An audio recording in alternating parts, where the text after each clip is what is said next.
Hello YouTube, आप जितने भी लोग मुझे देख रहे हैं सभी को मेरा नमस्कार। और आज बड़े दुख के साथ एक दिल में पीड़ा है और बहुत दुख है कि हमारा देश किस तरफ जा रहा है। हमारे देश जो सत्ता में बैठे लोग हैं वो देश को किस दिशा में लेकर के जा रहे हैं। चुनाव चल रहे हैं इस टाइम पे, और चुनाव में जो भाषण हो रहे हैं, जो आरोप प्रत्यारोप लगाए जा रहे हैं, जो मुद्दे उठाए जा रहे हैं सत्ता पक्ष की तरफ से, वो ना लोगों के हित में है, ना वो देश के हित में है, ना आपके परिवार, आपके बच्चों के भविष्य के हित में है, ना महिलाओं के हित में है, किसी के भी हित में नहीं है। इनके सारे नेता नफ़रत फैलाने में लगे हुए हैं, समाज को बांट करके ये सत्ता को हथियाना चाहते हैं। उसके लिए चाहे भारत जल जाए, चाहे भारत का खंड खंड हो जाए, उनसे कोई मतलब नहीं है। उन्हें बस सत्ता चाहिए। वो हर जगह हर मंच पर सिर्फ और सिर्फ बरगलाने का कार्य कर रहे हैं, लोगों को भड़काने का कार्य कर रहे हैं, धर्म की भावनाओं को आहत करके वो लोगों को उकसाने का काम कर रहे हैं।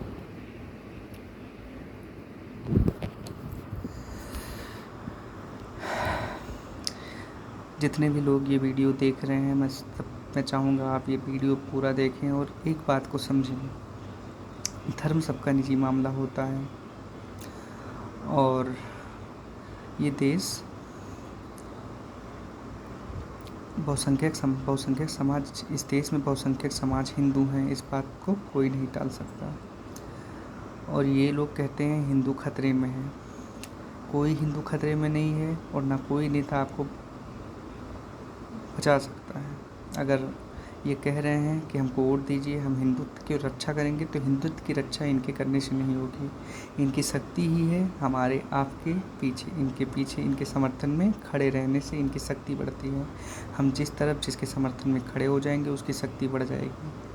अगर जो हम एकजुट हैं तो हम अपनी रक्षा करने में समर्थ हैं।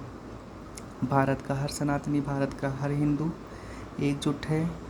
वो अपने लिए, अपने धर्म के लिए खड़ा रहेगा। बात आती है सत्ता की क्या उपयोगिता है या सत्ता की क्या जिम्मेदारी बनती है। अगर हम वोट देते हैं, किसी को चुनते हैं, अपने प्रतिनिधि को चुनते हैं, तो उसको यह विश्वास के साथ चुनते हैं कि वो संसद में जा कर के, विधानसभा में जा कर के हमारे क्षेत्र की समस्याओं को उठाएगा। जो किसानों की समस्याएं हैं, जो मज़दूरों की समस्याएं हैं, जो युवाओं की समस्याएं हैं, जो महिलाओं की समस्याएं हैं, बड़े बुजुर्गों की समस्याएं हैं, बिजली, शिक्षा, स्वास्थ्य, पानी, भोजन, इन सब की जो समस्याएं हैं, इन समस्याओं पर बात होगा। रोज़गार पर बात होगा। वो रोज़गार लेकर के आएगा जिससे हमारे क्षेत्र के लोगों को प्रवास ना करना पड़े। हम नेता इसलिए चुनते हैं, हम नेता धर्म की रक्षा के लिए नहीं चुनते हैं। आप कोई वॉरियर नहीं है, आप किसी से युद्ध करने नहीं जा रहे हैं। आप योद्धा नहीं हैं कि आप अकेले तलवार लेकर धर्म की रक्षा के लिए निकल जाएंगे। आपकी शक्ति आपके पीछे जो खड़ी जनता है उनके समर्थन से है। वो अगर जो आपके पीछे से हट जाए तो आप अपनी खुद की रक्षा नहीं कर पाएंगे। आप धर्म की रक्षा क्या करेंगे। आपको वोट दिया जाता है, आपको चुना जाता है कि आप विकास करेंगे। आपको वोट देने वाली जनता का और उनके परिवार और उनके बच्चों का भविष्य सुनहरा करेंगे। मैं सभी युवाओं से, मैं सभी बड़े बुजुर्गों में से, मैं सभी लोगों से यह निवेदन करना चाहता हूँ कि इस बार जो वोट दीजिएगा तो धर्म के नाम पे नहीं लीजिएगा। धर्म की रक्षा आप स्वयं कर लेंगे। धर्म की रक्षा के लिए आपको एक ठेकेदार की ज़रूरत नहीं है। हमको विकास चाहिए, हमको रोज़गार चाहिए, हमको महंगाई से मुक्ति चाहिए। हमको इस नफ़रत के बाज़ार जो ये लोग लगा रहे हैं इसको बंद करना है।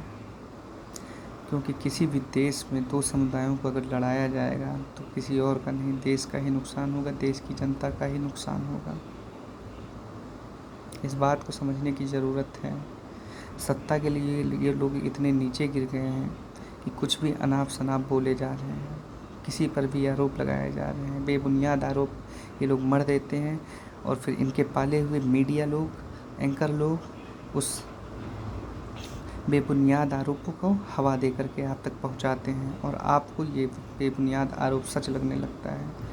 मेरे भाइयों, आप मनुष्य हैं, आपके अंदर तर्क वितर्क करने की क्षमता है। आप अपने तर्क से सोचिए, धर्मांधता में अंधे मत हो जाइए। ये देश इस समय बहुत ही बुरे दौर से गुजर रहा है और इसको बचाने में सिर्फ और सिर्फ आप ही मदद कर सकते हैं। वोट दीजिए, देश हित में वोट दीजिए, विकास के नाम पे वोट दीजिए, रोजगार के नाम पे वोट दीजिए, महंगाई जो ख़त्म करे उसके नाम पर वोट दीजिए। जो आपकी बातों को, आपकी समस्याओं को समझे उसे वोट दीजिए, पर वोट ज़रूर डालिए। अगर आप अभी कुछ जगह ऐसा हो रहा है कि लोगों को वोट नहीं डालने दिया जा रहा है, पर आप किसी भी कीमत पर अपना वोट डालिए, अपने मताधिकार का प्रयोग करिए, देश के लोकतंत्र को मजबूत करिए। जब देश का लोकतंत्र मजबूत होगा तो आपके अधिकारों की भी रक्षा होगी, आपके बच्चों का भविष्य सुनिश्चित होगा। जब लोकतंत्र ही नहीं होगा, ना तो आपके लिए कोई आवाज़ उठाने वाला होगा, ना आपके अधिकारों के लिए कोई लड़ने वाला होगा। इस बात को हमेशा अपने जहन में बिठा करके रखिएगा। जय हिंद।